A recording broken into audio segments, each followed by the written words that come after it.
Bonjour, c'est Ursule encore. On est le 22 février 2019. Je viens sonner la trompette ce matin encore et je viens nous encourager à demeurer fermes dans notre foi.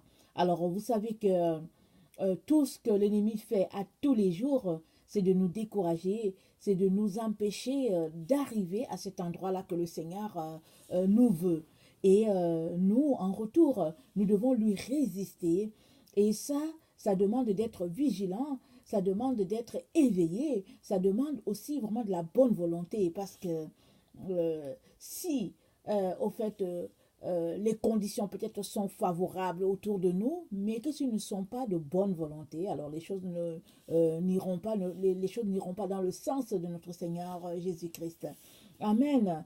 Alors, il faut aussi que nous puissions nous dire que, au fait, rien sur cette terre, ou bien, en tout cas, il n'y a rien qu'on peut obtenir sans effort. Alors, nous sommes une génération qui, au fait, avons grandi ou bien évoluons dans un type de paresse, que ce soit une paresse intellectuelle, peu, en tout cas, tout est facile, tout a été facilité pour l'être humain. Et ça peut faire que quand on rencontre des difficultés, on se dit, mais est-ce que Dieu est vraiment dedans? Parce que si Dieu était là, bon, je n'aurais pas de difficulté et tout. Mais ça, c'est vraiment un faux raisonnement. Parce que si nous prenons le témoignage de ceux-là qui nous ont précédés, on verra bien que leur vie n'a pas été vraiment du tout facile. Et la Bible dans Hébreu nous dit même que ceux-là, ils ont salué la chose qui leur a été promise de très loin. Ils ont vu cette cité-là de très loin. Et puis, c'est vraiment la vision de la foi. Ils ont espéré, dit la Bible, contre toute espérance.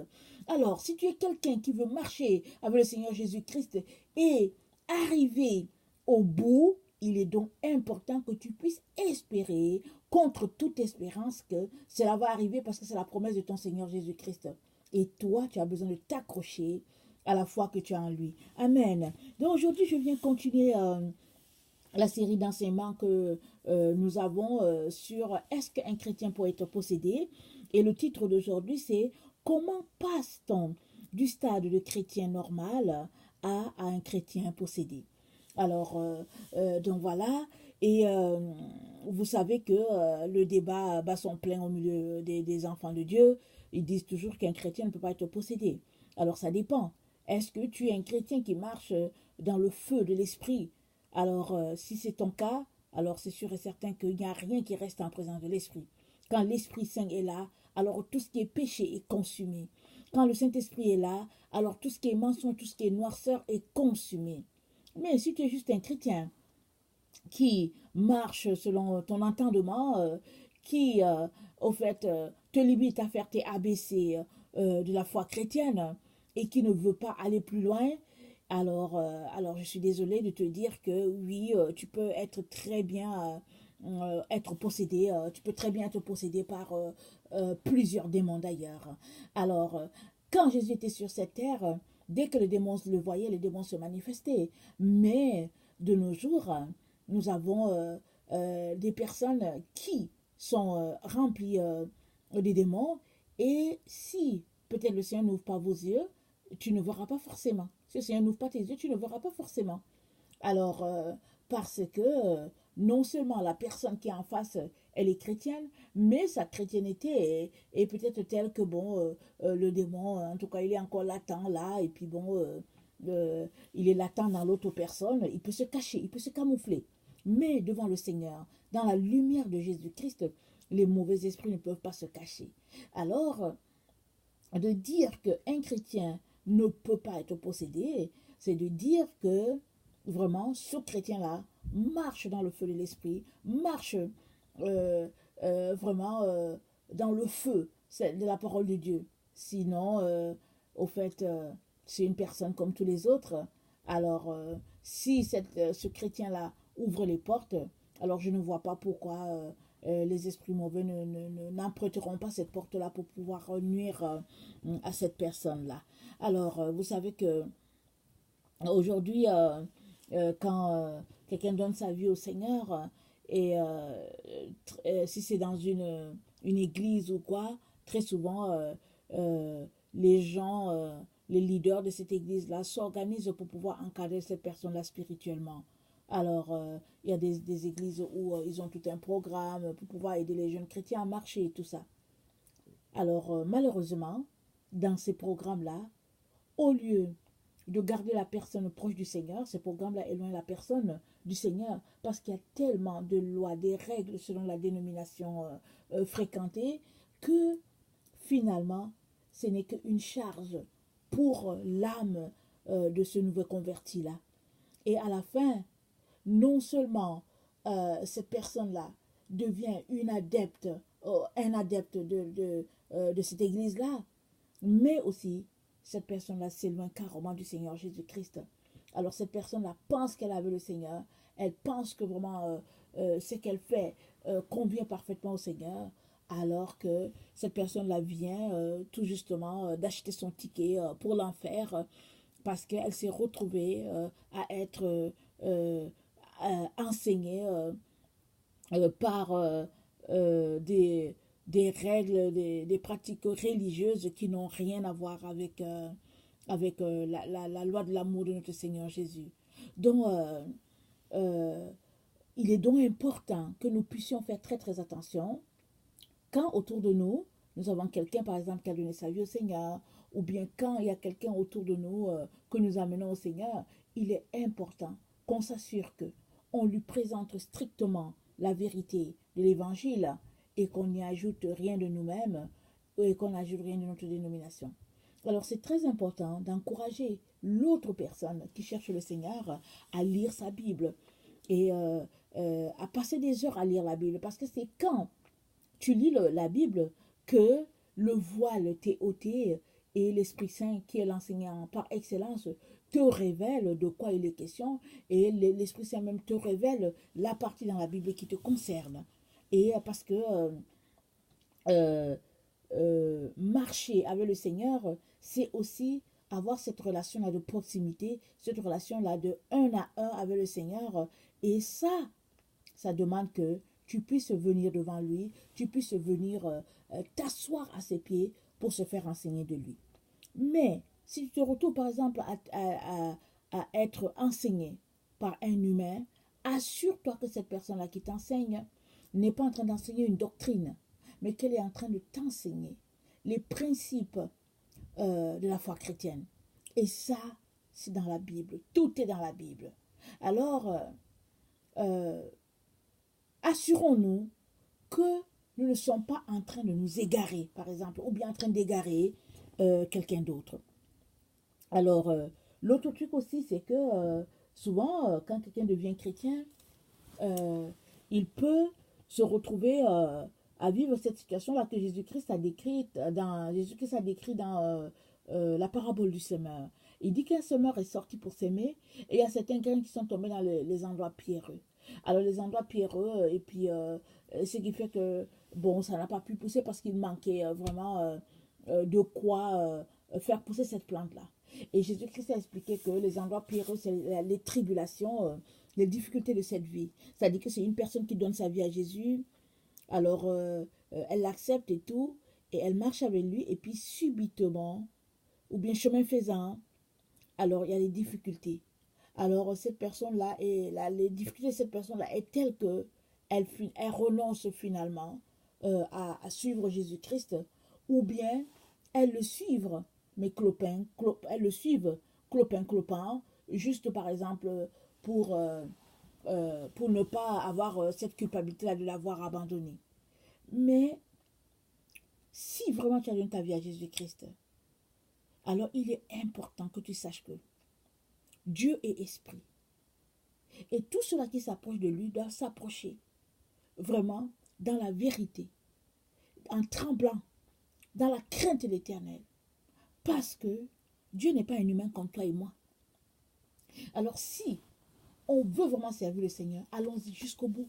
Parce que l'ennemi, il guette tout cela qui veulent la proximité avec le Seigneur. La Bible dit quoi? Que Satan est comme un lion rugissant, pardon. Il cherche qui il va dévorer. Alors ça, c'est vrai pour les autres, mais c'est vrai aussi pour toi et moi. Alors nous devons tout faire pour nous assurer que nous ne sommes pas en train de nous égarer, que nous sommes dans la vérité et que ce qui nous est enseigné est conforme aux Écritures et conforme à ce que Dieu dit. Alors ce n'est que là, ce n'est que comme ça qu'on pourra vraiment s'en sortir, en nous accrochant uniquement à la vérité de la parole de Dieu. Et tout le reste, autour ou bien à côté, ce ne sont que des extras qui peuvent nous perdre. Alors, euh, alors comment passe-t-on donc de chrétien normal, par exemple, à chrétien possédé? C'est qu'on ouvre les portes dans notre vie. On ouvre les portes comme l'exemple du semeur qui est sorti pour s'aimer. Comment une semence est tombée sur la partie pierreuse. Et Jésus a dit que ça fait référence à ces personnes-là qui aiment le Seigneur Jésus, qui ont donné leur vie à Jésus, mais les persécutions du monde font que, bon, elles laissent tomber ou bien se refroidissent. Alors, ces personnes-là, en même temps qu'elles se refroidissent, se retrouvent souvent à ouvrir des portes non volontaires. Alors, une fois que tu ouvres la porte de ton cœur à l'ennemi, alors il se pourrait que tu puisses être envahi par toutes sortes d'esprits qui vont te retenir captif. Et puis l'autre élément aussi qui est important de mentionner, c'est aussi nos propres convoitises. Dans Jacques 1, le verset 13 à 15, il est dit ceci, je vais lire Jacques 1, le verset 13 à 15, excusez-moi. Sorry.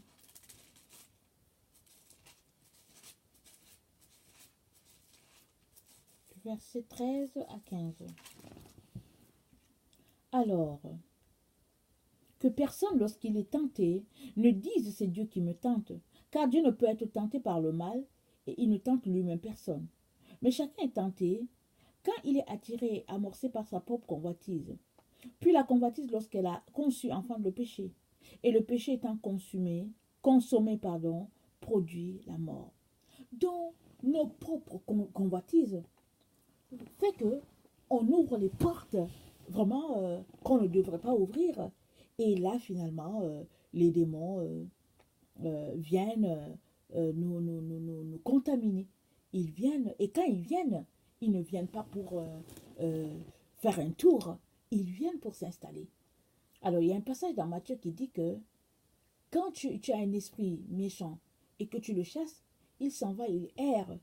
Et il se rend compte que il erre et puis il essaie de voir si ta maison est occupée depuis qu'il est sorti. Alors, si ta maison est occupée, alors il s'en va. Mais si la maison n'est pas occupée, il s'en va, il prend 6 autres esprits ou 7 autres et ta condition est pire. Alors, ici, le Seigneur est en train de nous dire que une fois que tu as chassé le mauvais esprit de toi, une fois que tu as chassé un mauvais comportement, une façon de faire que le Seigneur n'aime pas, remplace cela, remplace ce vide-là en toi par la parole de Dieu. Remplace-la par le Saint-Esprit.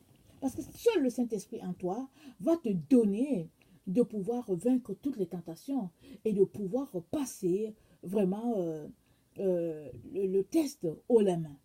C'est dès que ça. Mais si toi, tu te dis que tu n'as pas besoin du Saint-Esprit, que tu as déjà donné ta vie à Jésus-Christ, je viens te dire que tu fais fausse route. Parce que le Saint-Esprit, c'est l'Esprit de Dieu, c'est lui. C'est par lui que nous devenons enfants de Dieu. Et c'est encore par lui que nous parviendrons jusqu'au bout. C'est l'Esprit qui nous console. Jésus-Christ a dit quoi? Il dit, je vais vous donner un autre consolateur. Il va demeurer éternellement avec vous. Alors si Jésus-Christ, qui est le Fils de Dieu, a eu besoin du Saint-Esprit, à combien plus forte raison toi et moi? Rappelons-nous quand Jésus-Christ est allé se faire baptiser. Le Seigneur a dit à Jean-Baptiste comment il reconnaîtrait Jésus. Alors, tout le monde voulait se faire baptiser, mais Jésus aussi est allé, et au moins il est sorti de l'eau. La colombe, l'Esprit de Dieu s'est manifesté comme une colombe sur lui. Et c'est comme ça que Jean a réalisé que il avait ici affaire à loin de Dieu. Alors c'est pareil. Jésus a eu besoin du Saint-Esprit. Jésus, par cet exemple, nous montre que le Saint-Esprit était là. Dès le départ, le Saint-Esprit était là pour l'aider, le guider. Effectivement, Jésus était soumis au Saint-Esprit. Mais si toi, tu veux faire le travail de Dieu par tes propres forces, tu n'y arriveras pas. Tout ce que tu vas faire, c'est que tu vas ouvrir la porte au monde spirituel.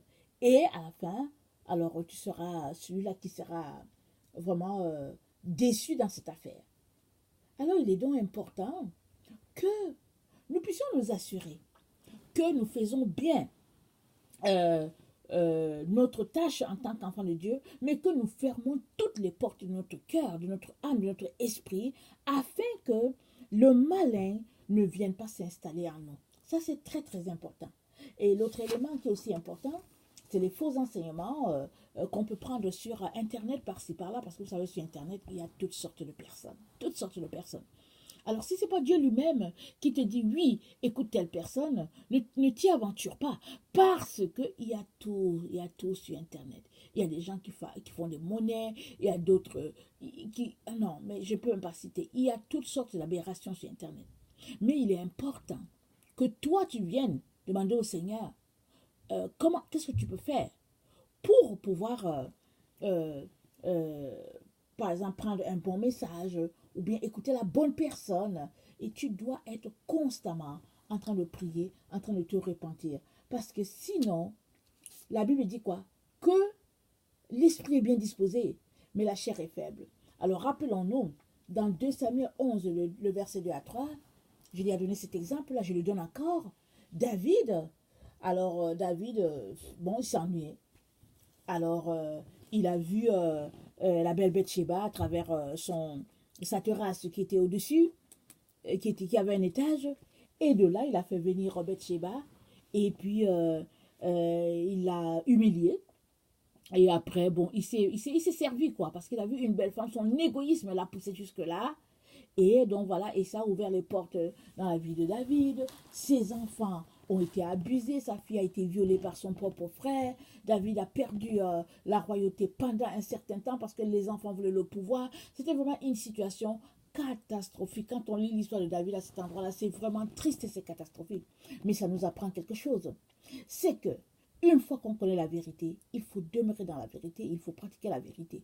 Parce que ce n'est pas Jésus lui-même qui vient nous assommer des coups difficiles, mais c'est Satan lui-même qui s'organise pour que, à la fin, nous soyons vraiment diminués par cette situation-là, parce que toute situation de péché a une conséquence. Le péché a une conséquence. Dieu l'a déjà dit, il y a une conséquence.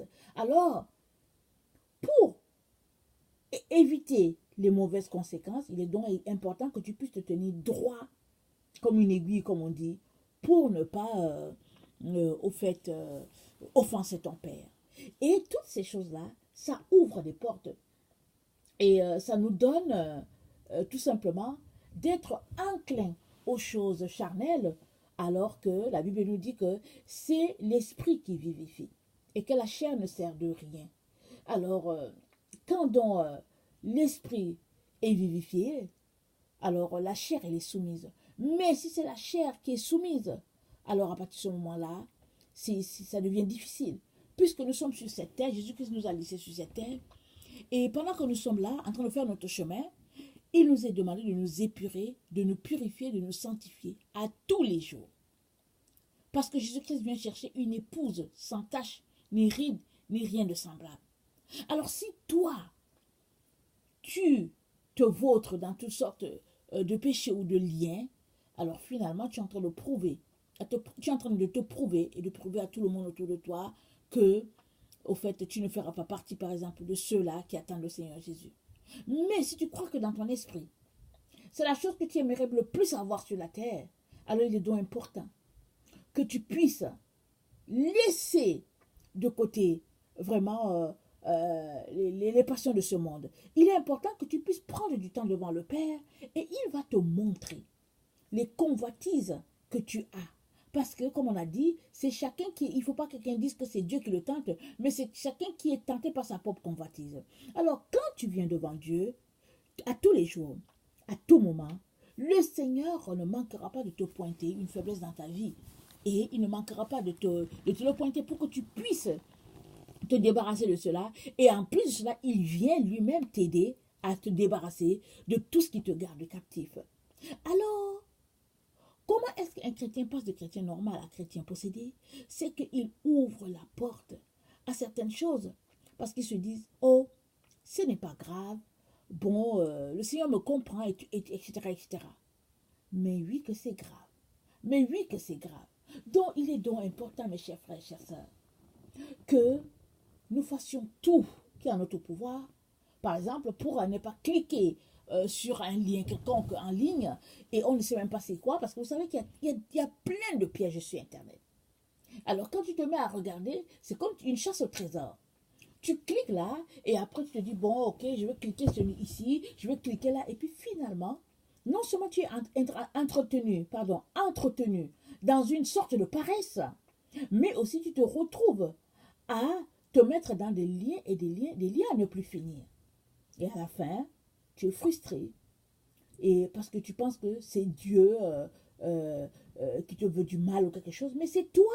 C'est toi par ton comportement, c'est toi par ta négligence qui pose des actions et qui font que, au fait, l'ennemi finalement vient, au fait, s'ingérer dans ta vie parce que dès le début, il a toujours été jaloux de l'être humain.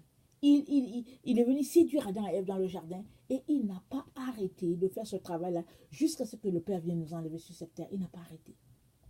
Alors il est donc important que nous puissions faire nos devoirs. C'est faux de croire que parce qu'on est devenu chrétien un jour, parce qu'on a donné notre vie un jour au Seigneur, alors là on a les mains croisées et qu'on n'a plus rien à faire et tout. Mais non, maintenant que tu deviens chrétien, c'est là même que tu dois retrousser les manches et tout faire pour demeurer dans la sainteté que Jésus-Christ a acquise. Et ça, c'est pas facile. C'est pas facile. Mais avec de la volonté et avec la promesse du Père, rien n'était impossible. Mais il faut venir. Il faut vouloir aller de l'avant. Parce que quand on vient au Seigneur Jésus-Christ, on grandit. Plus on grandit, plus on découvre mieux ce Dieu-là. Et puis, plus on a une vie, euh, une vie équilibrée spirituellement. Parce qu'au fait, on se nourrit de la parole de Dieu. On vient dans sa présence. On s'entretient par des cantiques et des hymnes.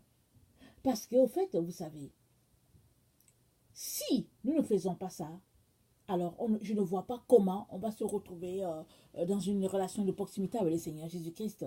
Parce que Dieu est esprit. Il n'est pas chair, il est esprit.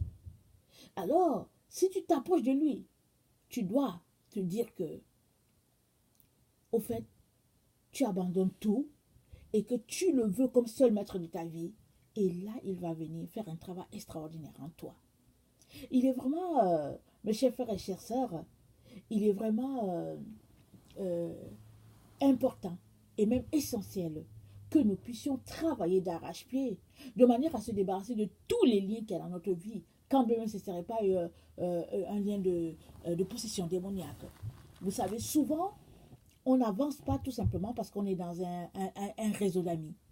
Alors, on se retrouve tout le temps avec eux. Alors, on veut lire notre Bible, mais il faut faire ceci, il faut faire cela. Et puis, souvent, on est dans cet engrenage-là. Alors, il te revient de dire à tes amis que, bon, voilà, écoutez, je n'ai pas le temps, je ne vois plus les choses comme ça. C'est pas grave, ils vont se moquer de toi, ils vont t'isoler, ils vont te critiquer, ils vont te juger, mais c'est pas grave. C'est aussi vieux que le monde. Et ils ont fait ça au Seigneur Jésus-Christ. Ils vont aussi te le faire. Mais ce que tu dois mettre à l'esprit, c'est que il y a un lendemain.